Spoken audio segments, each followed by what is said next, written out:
Nothing ruins your favorite Baldur's Gate build more than co-op. Because if it takes you a million years to do your turn because your bar looks like a jumbled mess with all of the potential things that you can do, because you're sitting there searching for the most optimal thing you can do instead of just looking for a decent option. Sometimes the most brilliant thing you can do is the simplest. You're strong, you push dude into lava. You're fast, quick dude, you run away, you shoot bow. Simple. But magic. There is too much magic. Some people just shouldn't be spellcasters. That analysis paralysis hits like a truck because you're sitting there looking at a scroll like it's going to save the world. Meanwhile, we're 3 minutes into the fight waiting on you. And in the age of phones, this gets even worse. They're sitting there looking at their phone like, man, is this a good move? Is this skill going to be good 7 levels later? I need to know this before I level up. They're at the level up screen for 20 minutes because they just don't understand what's going on with their own build. They have to watch the next minute of a build video. And don't get me wrong, the builds are nasty, but some of them involve min-maxing when you're in single player, like the Eldritch Blaster build, using 2 fighter and warlock and sorcerer, and converting all your spell slots and converting them into sorcerer points so you can quicken spell your Eldritch Blast every turn takes a whole lot of time that maybe one friend wouldn't mind, maybe even 2 friends, but 3 friends are kind of looking at you like, you don't really do that much in turn order anyway, big dog. Because you see, the internet and optimizers isn't going to tell you that when you slip on ice during your turn, you will turn prone. If this status happens during your turn, it will automatically end. And this can also happen on grease. Looking around, hey, why no one told me this grease was here? And listen, no one wants to recap their turn because you wasn't paying attention unless they're an anime narrator. Ah, yes, reminds me of an old saying, you can never lose a fight if you never start the fight. Meanwhile, your monk buddy has the simplest turn in the world. He just walks up and punch. So your turn takes 2 minutes, his takes 10 seconds. But that's all in combat and leveling up. But what about outside of combat? What about what you do the other half of the game? Well, you can run into some issues there too. The Baldur's Gate map is pretty big, so let's say you're going over to the Goblin camp to just buy one thing, one item. And your friend, you'd be like, hey man, just go do something, kill a goblin or something. And he follows you all the way to the Goblin camp just to watch you and just look at you while you buy this item. Not really doing anything, not really enjoying the game. And then you realize he's on his phone game. And speaking of items, getting an item that will optimize your build may be the biggest mistake you make in your playthrough because your friend needs that same item for his build.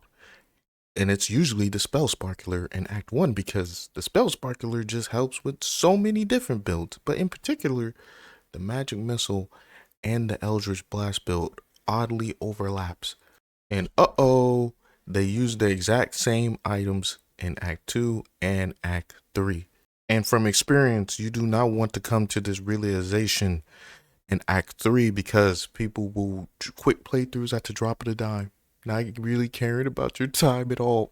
Which segues me into even the romance options will get your friends to quit a playthrough because there's nothing that ruins a romance worse than Karlach being glitched at last light and not knowing who you are when you hit Baldur's Gate.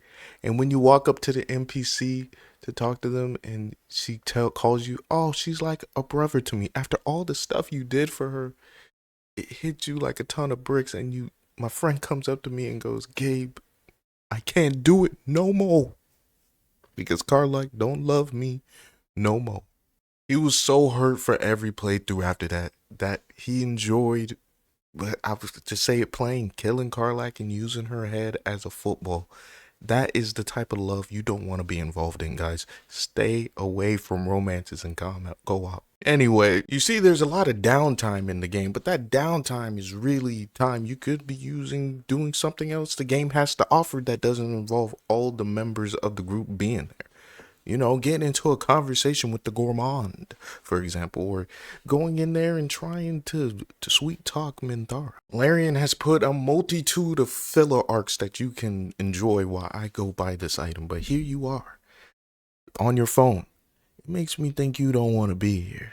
And that thought comes into my mind while I sit here and watch you set up your Eldritch Blast Cannon build. And I'm sitting here like, I don't want to be on my phone. I want to play Baldur's Gate. You could have done this while I was at the shop. But I also learned a lot of things, especially when someone else does something that you were doing before and it's done to you and you go, yeah, that is a little annoying. You see, on my Arcane Trickster build, I was stealing up a storm, stealing all types of things. You couldn't stop me from stealing. I was just going to do it anyway. And the thing is, I wasn't there at the start of a lot of fights. Maybe I would have lost a turn or two out of the fight. And I was like, maybe my teammates don't meet me. Think about it. I'm a rogue. Rogues only have one attack, dude. What can I do with one attack and a little bit of sneak attack damage? And I realized when my friend was stealing on a fighter, I said, this is annoying because we need him. Not only does he have an attack and then an extra attack, he has an action surge that will give him 2 more attacks. And then if he's an Eldritch Knight, he can Booming Blade and then attack again. So I'm sitting here. He was an Arcane Archer. But either way, we were going to need him. What kind of fighter doesn't fight? What kind of fighter steals? Which brings me to my next point. Play your role.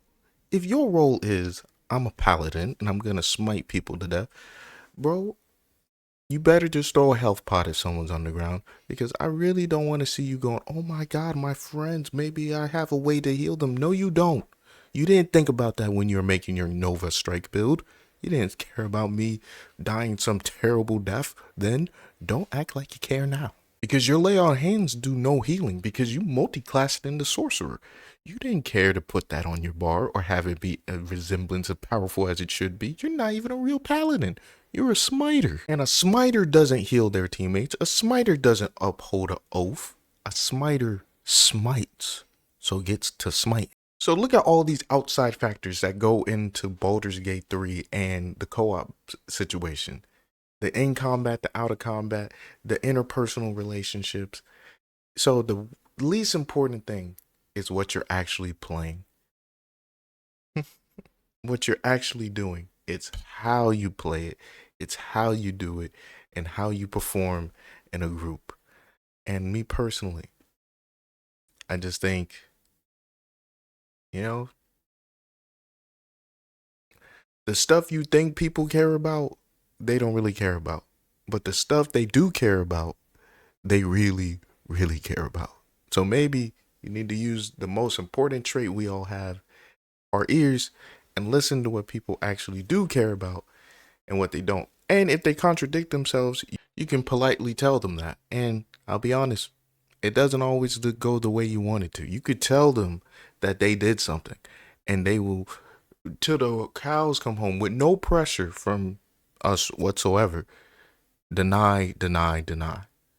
And you get to know people a lot after spending hours and hours in a playthrough with them. So please be kind, be gentle, because you don't want to add to the stress.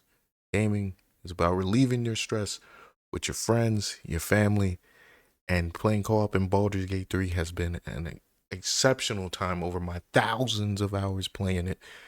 And I'd like to thank the game for giving me a place to just vent and have a great time. So yeah, this was kind of love letter to that. And love can be tough sometimes. Thank you for watching.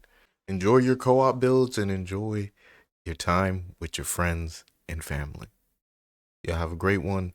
Like if you like the video, subscribe if you want more videos like this one, and please comment about whatever you want. Love reading them. Y'all have a good one.